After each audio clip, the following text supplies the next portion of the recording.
My fiancée live-streamed her bachelor's party. Joking, should I even marry him? I replied in the chat, don't bother. Then I texted the venue to cancel the wedding.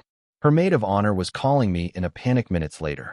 I, 29M, was scrolling through social media when I saw the notification pop up. My fiancé was live-streaming, and the viewer count was climbing fast. The title made my stomach drop. Last night of freedom. Should I even marry this guy? I clicked the link with trembling fingers.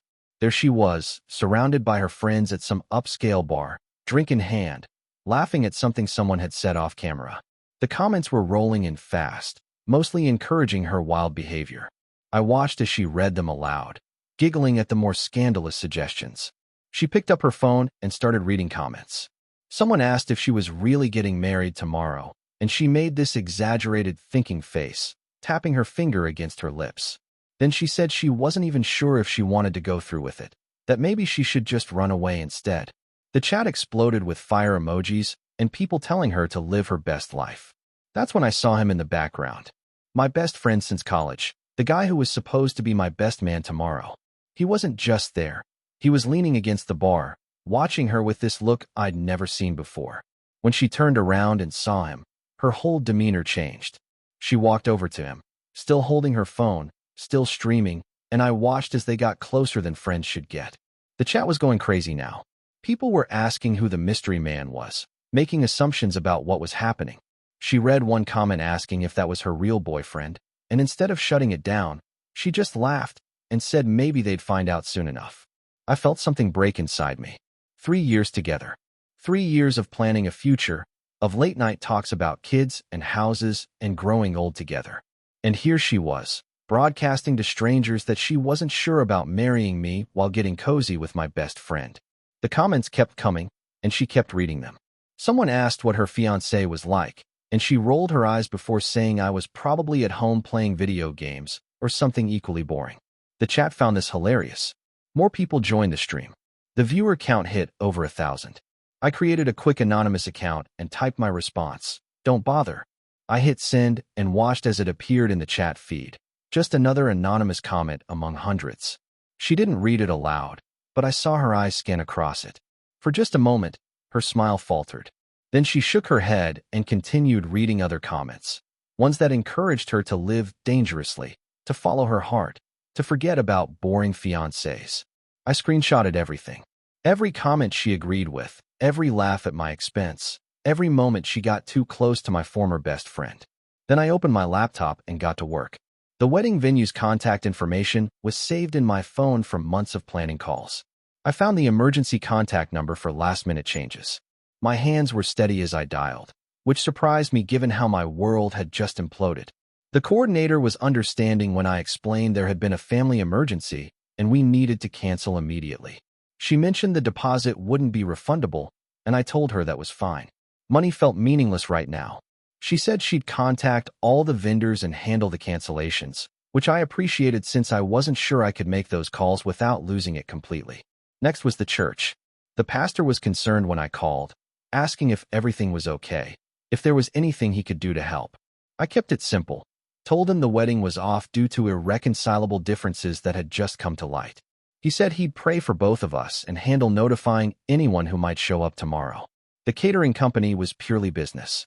They confirmed the cancellation and said they'd donate the food to a local shelter since it was already prepared. That made me feel slightly better about the waste. I was just finishing my call with the florist when my phone started buzzing with notifications. Text messages, missed calls, social media alerts. I ignored them all and continued working through my list. The photographer, the DJ, the transportation company for the wedding party. Everyone needed to know. My phone rang again. This time it was her maid of honor, and something in my gut told me to answer. Her voice was panicked when I picked up. She asked what was happening, why vendors were calling saying the wedding was canceled, if this was some kind of mistake. I could hear traffic in the background like she was rushing somewhere. I told her there was no mistake. I'd seen the live stream, watched my fiancé publicly humiliate our relationship while getting intimate with my best friend. The maid of honor went quiet for a long moment, then asked if I was sure about what I'd seen. I described the stream in detail, the comments about not wanting to marry me, the way she laughed when people called me boring, how she encouraged speculation about my best friend being her real boyfriend. The maid of honor sighed deeply and said she tried to talk her out of the whole live stream idea, that she'd had a bad feeling about it.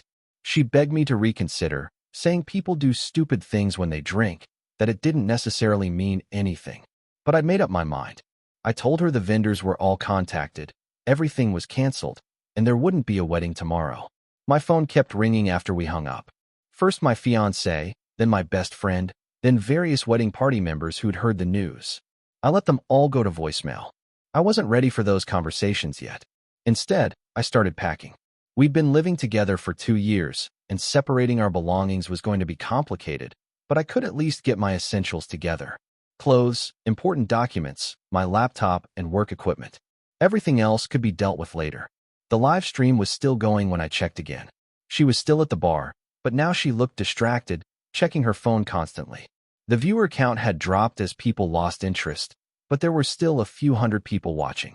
She wasn't reading comments anymore. I took one final screenshot, then closed the app. I'd seen enough. My brother called just as I was loading my car. I answered this one because I knew he'd keep calling until I did. He asked if it was true that the wedding was off, said he'd gotten a confused call from our mom who'd heard from someone else. I gave him the brief version, found out my fiancé wasn't as committed as I thought, called off the wedding, would explain more later. He offered to let me stay at his place, which I accepted gratefully. I wasn't sure where else I'd go. The drive to my brother's house gave me time to think. 3 years felt like a long time to waste, but better to find out now than after we were married. Better to see her true feelings when she thought I wasn't watching than to spend years wondering why she seemed distant or unhappy. Update 1. I stayed at my brother's place for the rest of the weekend, ignoring the constant stream of calls and messages. By Monday morning, I had 47 missed calls and over 100 text messages. Most were from her, some from mutual friends asking what happened, a few from family members who'd heard the news. Monday afternoon, I finally listened to her voicemails. The first few were angry. She demanded to know why I'd canceled everything without talking to her, called me controlling and dramatic. But as the messages progressed, her tone changed. She started crying, apologizing, begging me to call her back. The last voicemail was different. She admitted the live stream was a mistake, said she'd been drinking and got carried away trying to entertain her audience. She swore nothing happened with my best friend, that they were just talking, that the whole thing looked worse than it was. But it wasn't just how it looked. It was what she said, how easily she dismissed our relationship for entertainment. It was the fact that she broadcast our private business to strangers and made jokes about not marrying me. Some things can't be undone. I finally called her back Tuesday evening. She answered before the first ring finished. Her voice was hoarse like she'd been crying, and she immediately started apologizing again. She said she knew she messed up, that she'd do anything to fix it. I let her talk for a while, then told her we needed to meet in person to discuss dividing our belongings and ending our lease. She begged me to reconsider, said we could work through this, that people make mistakes when they drink. But I kept thinking about that moment when she read the comment asking if she should marry me, and how long she paused before laughing instead of defending our relationship. That hesitation told me everything I needed to know about her real feelings. Update 2. We met at a coffee shop the following weekend. She looked terrible, dark circles under her eyes, hair unwashed, wearing the same sweatshirt I'd seen her in for days on her social media posts. She started crying the moment she saw me. She apologized over and over, said the live stream was the stupidest thing she'd ever done, that she loved me and wanted to make it work.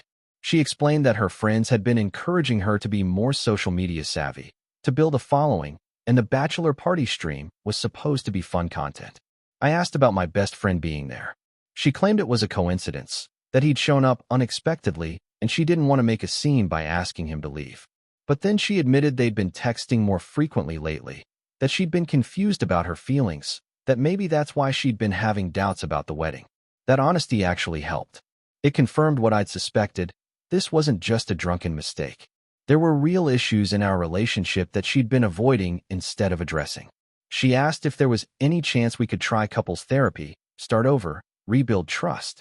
I told her I appreciated her honesty now, but that broadcasting our problems to strangers while flirting with my best friend had crossed a line I couldn't uncross. We spent 3 hours dividing up our stuff on paper. She could keep the apartment since her name was on the lease first. I'd take my furniture and personal belongings. We'd split the joint savings account and cancel our shared credit card. The hardest part was talking about our mutual friends. Some had already chosen sides, unfollowing me on social media and rallying around her. Others had reached out offering support. A few seemed to be waiting to see how things settled before making their allegiances known. My former best friend never contacted me directly. I heard through others that he felt terrible about the whole situation, but I wasn't interested in his explanation. Trust, once broken, doesn't heal easily. Update 3. It's been 3 months since the wedding that never happened. I found a small apartment across town and settled into a routine that feels surprisingly peaceful. Work has been busy, which helps keep my mind occupied. I started going to the gym regularly and picked up some hobbies I'd neglected during our relationship.